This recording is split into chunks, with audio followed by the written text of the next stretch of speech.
Chismosas, this video is for all of you guys who think that these ICE raids are just not that big of a deal and you agree with everything that's happening because, I mean, come on, let's read some headlines right now. ICE raids leave crops unharvested at California farms. We need the labor. Now, look at this headline and tell me that these ICE raids are exactly what the U.S. needs right now. Because if you guys don't know that this is wrong, I mean, just generally as people, like people that could be empathetic to other people, let's think about it, how bad this is for the United States. Now, if you guys don't know, usually farms have hundreds of people that are picking your strawberries, your peaches, and all of your fruits and vegetables, right? There's all of these people, and they're the ones that help with supply and demand, right? Because they're the ones that are gathering everything up and they're making it available. They're supplying it for your demand because you need it for your smoothie or whatever it is, right?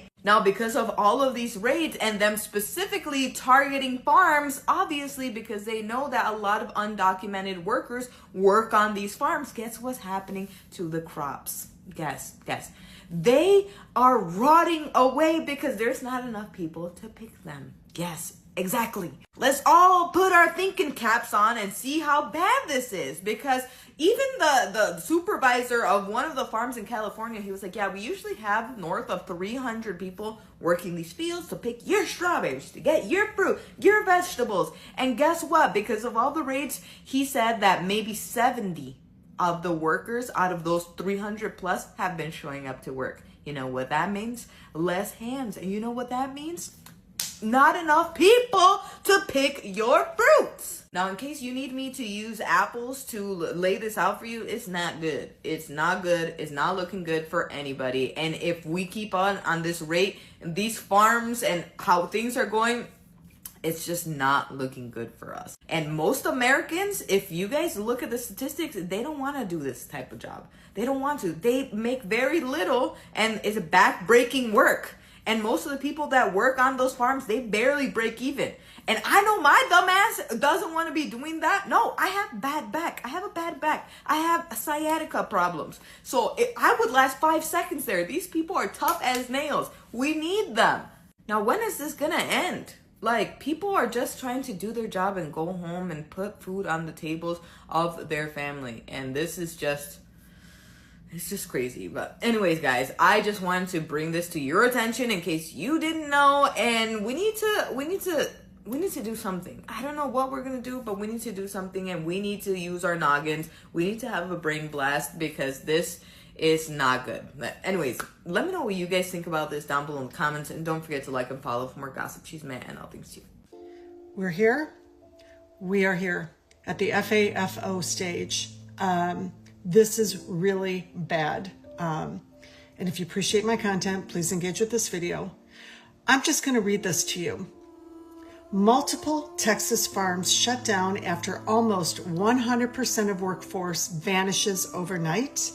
In a stunningly swift overnight change, some Texas farm operations had to shut down after losing virtually all of their workforce, an exodus triggered by the increase in immigration raids and increased enforcement. The ripple effects of these raids are the gift that keeps on giving and will be felt nationwide. Unpicked crops are now left unharvested. Livestock were left untended, and rural economies are on edge. The story isn't just a tale of woe for Texas farms.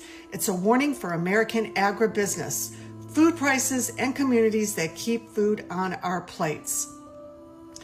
I need you to share this with every Republican you know. And you don't even need to wait for their response. They just need to know what's happening. And this is part of my line of work.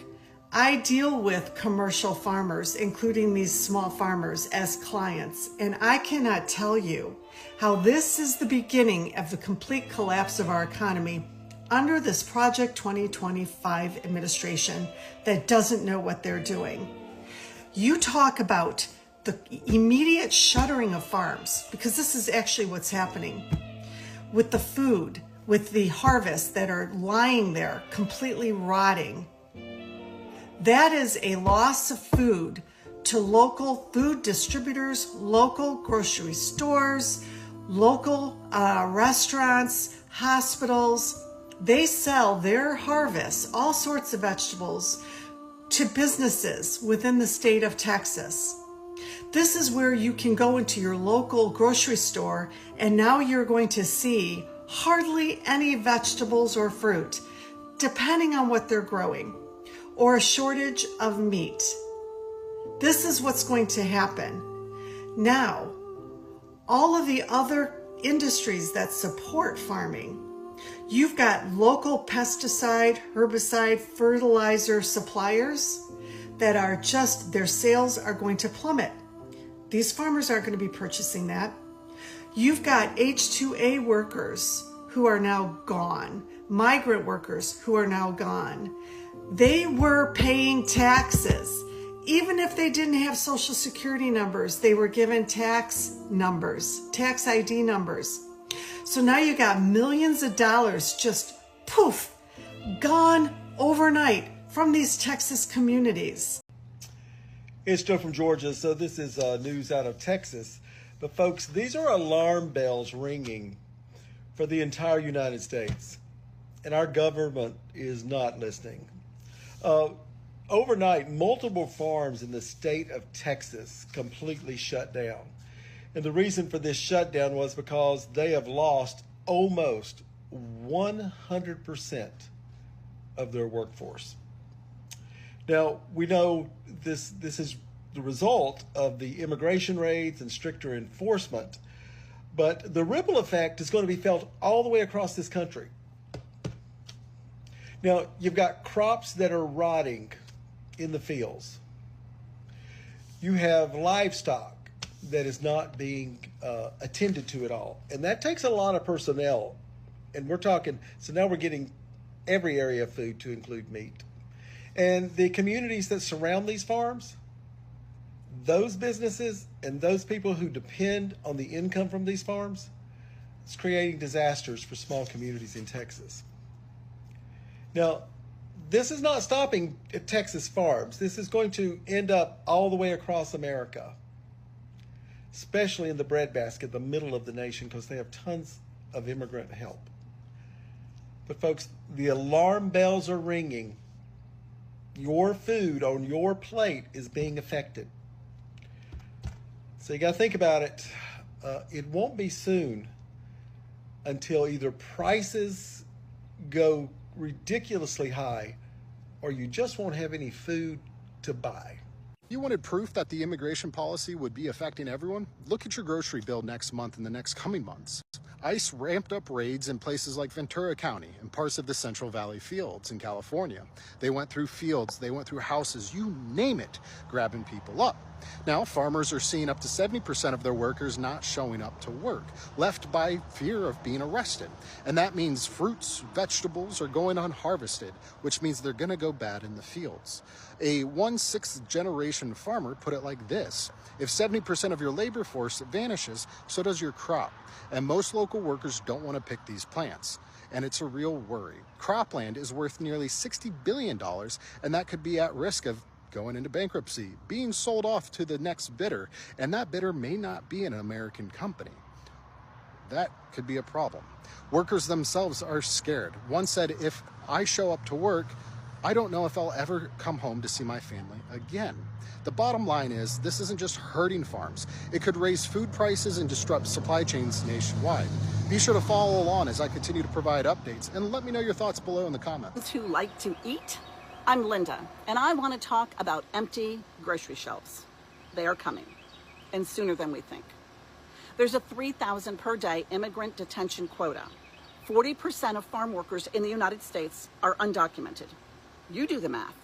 Farms are an excellent place to find undocumented immigrants to detain and deport, depleting the workforce. And now, those who haven't been rounded up are afraid to show up. Let's look at just one state, Texas. According to farmers, this issue has been affecting their farms for a couple of weeks, but overnight, it bottomed out. On several Texas farms, nearly 100% of farm workers aren't showing up. So what does that mean for you? Remember Trump's comment about having $2 instead of 30? Cows are milked 3 times a day. No workers, no milk, and some very unhappy cows. What if your grocery store, instead of getting 30 gallons of milk, gets 2? 28 families will not be able to buy milk. Now extrapolate that among produce. Produce that instead of being harvested is rotting on the vine. Texas is one of the top 10 producers of 40 major commodities. It is the 4th largest agriculture producer in the nation and 2nd in animal products. And it's not just cows not being milked and produce rotting on the vine. 1 in 7 Texans works in an agriculture-related job. If farms stop working, those jobs are affected. Workers not earning money aren't paying taxes. And yes, undocumented workers pay taxes. Without money coming in, they will cut back on things like restaurants and small businesses, movie theaters, wherever they spend their discretionary income. Last week, Trump ordered a halt to immigration enforcement at farms. But it may already be too late to solve the current problem. The lack of workers now mean farms won't hit full production this year. And if they lose planting now, there is nothing to harvest later. Yet despite Trump's assurances, a few days after his statement, the administration resumed the raids. Vance says the administration plans to continue clearing the country of undocumented immigrants. Quote, "We're enforcing everywhere. In other words, you ought to voluntarily go back and come through the proper channels," unquote. That can literally take years. And frankly, it doesn't protect you from being deported. In the meantime, the question remains, how long are you willing to go without food? Bye, Americans. Have a nice day.